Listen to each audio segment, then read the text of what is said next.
Hey, it's Michael with the Selkirk Advocate Program. I'm going to do a quick unboxing today, but what's really in it for you as an audience is I'm going to talk about the high-level differences between different types of paddles. So if you're out there shopping right now for a new paddle, this is going to be a great informative video for you. So we got two new paddles in the mail today from Selkirk. Right here, the white one, we've got the Epic Power Air, the Vanguard Power Air. Awesome paddle, especially for those of you that are power players. And then we've got the blue one, which is the Control Air Luxe. That's the newest paddle from Selkirk, and this is more of a control paddle. So when you look at the two of them, one of the first differences is the thickness of the paddle, and that's what I'm going to really focus on, is the edge and the thickness in today's video.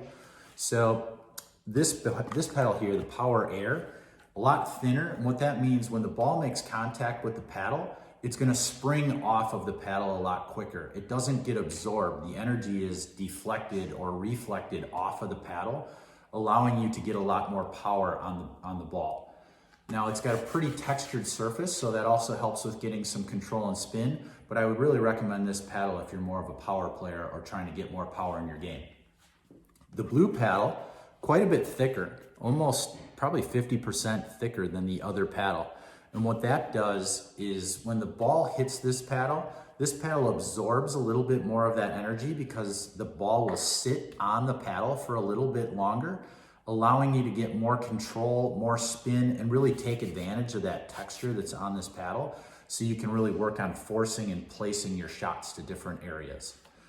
The only other difference that I want to talk about today in the video is, if you notice, both of these paddles are what they call an edgeless paddle, which is really nice so that if the ball hits any part of the surface area on this paddle, you get more of a smooth contact. Most paddles that are out on the market have an edge protector around them. Like if you look at this paddle right here, it's got this black edge guard all the way around. The edge guard is great if you're an outdoor player or if you're playing on more rough textured surfaces and you're going after balls that are low. When you scrape against the ground, you're going to protect that paddle. It's going to get a little bit more life out of it. The Vanguard Power Air, for example, because it's edgeless, doesn't have that, and you do risk running a little bit of damage to the paddle. They make some tapes and some protective things that go along the paddle. I'm not a huge fan of those because they do sort of change the way the paddle plays and the way the paddle feels. But again, two very different types of paddles, a couple of different features for you to look at if you're out there shopping for a new paddle.